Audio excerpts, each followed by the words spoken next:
भारतीय इतिहास में राजपूतों का गौरवपूर्ण स्थान रहा है। यहाँ के रणबांकुरों ने देश, जाति, धर्म तथा स्वाधीनता की रक्षा के लिए अपने प्राणों का बलिदान देने में भी कभी संकोच नहीं किया। उनके इस त्याग पर संपूर्ण भारत को गर्व रहा है। वीरों की इस भूमि में राजपूतों के छोटे बड़े अनेक राज्य रहे, जिन्होंने भारत की स्वाधीनता के लिए संघर्ष किया। इन्हीं राज्यों में मेवाड़ का अपना एक विशेष स्थान है, जिसपे इतिहास के गौरव बप्पा रावल, खुमाण प्रथम महाराणा हम्मीर, महाराणा कुंभा, महाराणा सांगा, उदय सिंह और वीर शिरोमणि महाराणा प्रताप ने जन्म लिया है। मेवाड़ के महान राजपूत राजा महाराणा प्रताप अपने पराक्रम और शौर्य के लिए पूरी दुनिया में मिसाल के तौर पर जाने जाते हैं। एक ऐसा राजपूत सम्राट जिसने जंगलों में रहना पसंद किया, लेकिन कभी विदेशी मुगलों की दास्ता स्वीकार नहीं की। उन्होंने देश, धर्म और स्वाधीनता के लिए सब कुछ न्योछावर कर दिया। प्रताप के काल में दिल्ली में मुगल सम्राट अकबर का शासन था, जो भारत के सभी राजा महाराजाओं को अपने अधीन कर मुगल साम्राज्य की स्थापना कर इस्लामिक परचम को पूरे हिंदुस्तान में फहराना चाहता था। इसके लिए उसने नीति और अनीति दोनों का ही सहारा लिया। 30 वर्षों के लगातार प्रयास के बावजूद अकबर महाराणा प्रताप को बंदी न बना सका। महाराणा प्रताप का जन्म 9 मई 1540 को राजस्थान के कुंभलगढ़ दुर्ग में हुआ था। उनके पिता महाराजा उदय सिंह द्वितीय और माता महारानी जयवंता बाई थीं। वे राणा सांगा के पोते थे। महाराणा प्रताप को बचपन में सभी कीका के नाम से पुकारा करते थे। जिस समय महाराणा प्रताप ने मेवाड़ की गद्दी संभाली, उस समय राजपूताना साम्राज्य बेहद नाजुक दौर से गुजर रहा था। बादशाह अकबर की क्रूरता के आगे कई राजपूत नरेश अपना सिर झुका चुके थे।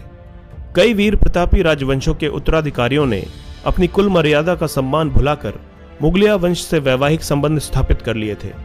कुछ स्वाभिमानी राजघरानों के साथ ही महाराणा प्रताप भी अपने पूर्वजों की मर्यादा की रक्षा हेतु अटल थे, और इसीलिए मुगल बादशाह अकबर की आंखों में वे सदैव खटकते रहते थे।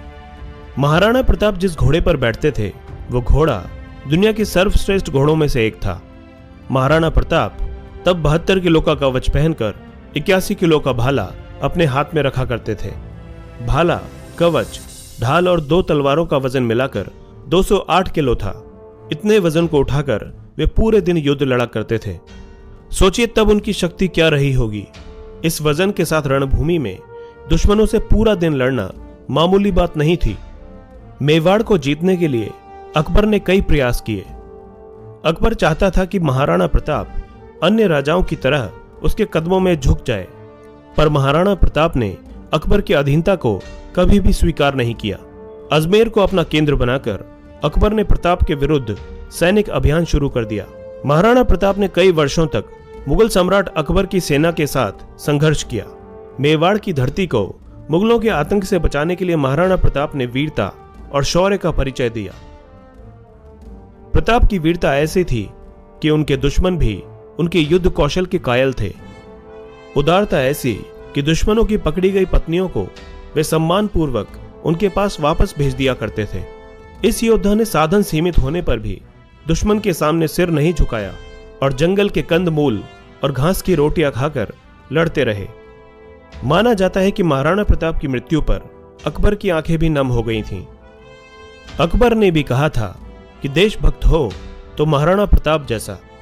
अपनी विशाल मुगलिया सेना, बेमिसाल बारूद खाने, युद्ध की नवीन पद्धतियों के जानकारों से युक्त सलाहकारों, गुप्तचरों की लंबी फेहरिस्त, कूटनीति के उपरांत भी जब मुगल बादशाह अकबर समस्त प्रयासों के बाद भी महाराणा प्रताप को झुकाने में असफल रहा, तो उसने आमेर के महाराजा भगवान दास के भतीजे कुंवर मान सिंह, जिसकी बुआ जोधाबाई थी, को विशाल सेना के साथ डूंगरपुर और उदयपुर के शासकों को अधीनता स्वीकार करने हेतु विवश करने के लक्ष्य के साथ भेजा। मान सिंह की सेना के समक्ष डूंगरपुर राज्य अधिक प्रतिरोध नहीं कर सका। इसके बाद कुंवर मान सिंह महाराणा प्रताप को समझाने के लिए उदयपुर पहुंचे। मान सिंह ने उन्हें अकबर की अधीनता स्वीकार करने की सलाह दी, लेकिन प्रताप ने दृढ़तापूर्वक अपनी स्वाधीनता बनाए रखने की घोषणा की और युद्ध में सामना करने की घोषणा भी कर दी। मान सिंह के उदयपुर से खाली हाथ आ जाने को बादशाह ने करारी हार के रूप में लिया तथा अपनी विशाल मुगलिया सेना को मान सिंह और आसिफ खां के नेतृत्व में मेवाड़ पर आक्रमण करने के लिए भेज दिया। आखिरकार 30 मई 1576 को बुधवार के दिन प्रातः काल में हल्दी घाटी के मैदान में विशाल मुगलिया सेना और रणबांकुरी मेवाड़ी सेना के मध्य भयंकर युद्ध छिड़ गया। मुगलों की विशाल सेना टिड्डी दल की तरह मेवाड़ भूमि की ओर उमड़ पड़ी। उसमें मुगल, राजपूत और पठान योद्धाओं के साथ जबरदस्त तोपखाना भी था।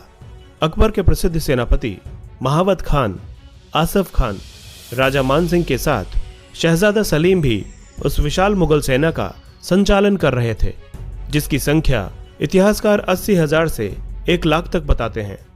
इस युद्ध में प्रताप ने अभूतपूर्व वीरता और साहस से मुगल सेना के दांत खट्टे कर दिए और अकबर के सैकड़ों सैनिकों को मौत के घाट उतार दिया। विकट परिस्थिति में झाला सरदारों के एक वीर पुरुष ने उनका मुकुट और छत्र अपने सिर पर धारण कर लिया। मुगलों ने उसे ही प्रताप समझ लिया और वो उसके पीछे दौड़ पड़े। इस प्रकार उन्होंने राणा को युद्ध क्षेत्र से निकल जाने का अवसर प्रदान कर दिया। बाद में हल्दी घाटी के युद्ध में करीब 20,000 राजपूतों को साथ लेकर महाराणा प्रताप ने मुगल सरदार राजा मान सिंह के 80,000 की सेना का सामना किया। इसमें अकबर ने अपने पुत्र सलीम यानी कि जहांगीर को युद्ध के लिए भेजा था। जहांगीर को भी मुंह की खानी पड़ी और वो भी युद्ध का मैदान छोड़कर भाग गया। बाद में सलीम ने अपनी सेना को एकत्रित कर फिर से महाराणा प्रताप पर आक्रमण किया और इस बार एक भयंकर युद्ध हुआ। इस युद्ध में महाराणा प्रताप का प्रिय घोड़ा चेतक घायल हो गया। राजपूतों ने बहादुरी के साथ मुगलों का मुकाबला किया, परंतु मैदानी तोपों तथा बंदूकधारियों से सुसज्जित शत्रु की विशाल सेना के सामने समूचा पराक्रम निष्फल रहा। युद्ध भूमि पर उपस्थित 22,000 राजपूत सैनिकों में केवल 8,000 ही जीवित रह पाए। महाराणा प्रताप को जंगल में आश्रय लेना पड़ा। महाराणा प्रताप के सबसे प्रिय घोड़े का नाम चेतक था। चेतक बहुत ही समझदार और स्थिति को पल में ही भांप जाने वाला घोड़ा था। उसने कई मौकों पर महाराणा प्रताप की जान बचाई थी। हल्दी घाटी के युद्ध के दौरान प्रताप अपने पराक्रमी चेतक पर सवार होकर पहाड़ की ओर जा रहे थे। तब उनके पीछे 2 मुगल सैनिक लगे हुए थे। चेतक ने तेज रफ्तार पकड़ ली, लेकिन रास्ते में एक पहाड़ी नाला बह रहा था। युद्ध में घायल चेतक 21 फुट चौड़े इस नाले को फुर्ती से लांघ गया, परंतु मुगल उसे पार न कर पाए। हालांकि चेतक इस लंबी छलांग से बुरी तरह घायल हो गया था, पर महाराणा को सही सलामत पहुंचा दिया और शहीद होकर यादों में अमर हो गया। महाराणा प्रताप का हल्दी घाटी के युद्ध के बाद का समय पहाड़ों और जंगलों में ही व्यतीत हुआ। अपनी गुरिल्ला युद्ध नीति द्वारा उन्होंने अकबर को कई बार मात दी थी। महाराणा प्रताप चित्तौड़ छोड़कर जंगलों में रहने लगे। अब वे घास की रोटियों और पोखरों के पानी पर ही आश्रित थे। अरावली की गुफाएं ही अब उनका आवास थीं और शिला ही शैया थी। मुगल चाहते थे कि महाराणा प्रताप किसी भी तरह अकबर की अधीनता स्वीकार कर ले और दीन इलाही का धर्म अपना ले। इसके लिए उन्होंने महाराणा प्रताप तक कई प्रलोभन संदेश भी भिजवाए, लेकिन महाराणा प्रताप अपने निश्चय पर अडिग रहे। कई छोटे राजाओं ने महाराणा प्रताप से अपने राज्य में रहने की गुजारिश की, लेकिन मेवाड़ की भूमि को और मुगल आधिपत्य से बचाने के लिए महाराणा प्रताप ने प्रतिज्ञा की थी कि जब तक मेवाड़ आज़ाद नहीं होगा वे महलों को छोड़कर जंगलों में निवास करेंगे।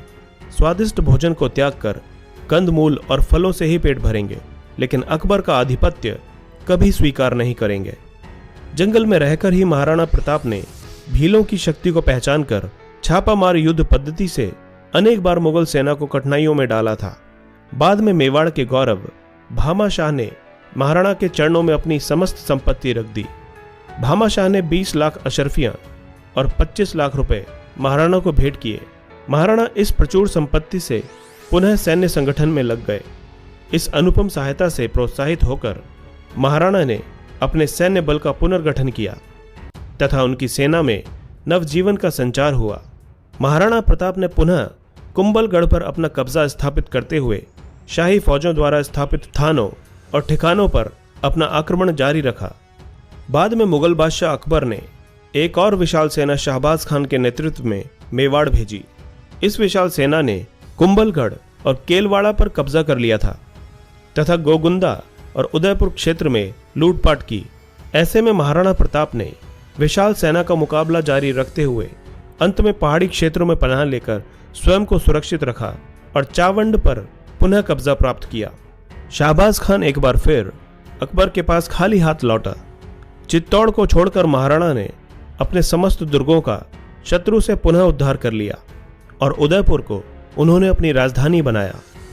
विचलित मुगलिया सेना के घटते प्रभाव और अपनी आत्मशक्ति के बूते महाराणा ने चित्तौड़गढ़ एवं मांडलगढ़ के अलावा संपूर्ण मेवाड़ पर अपना राज्य पुनः स्थापित कर लिया।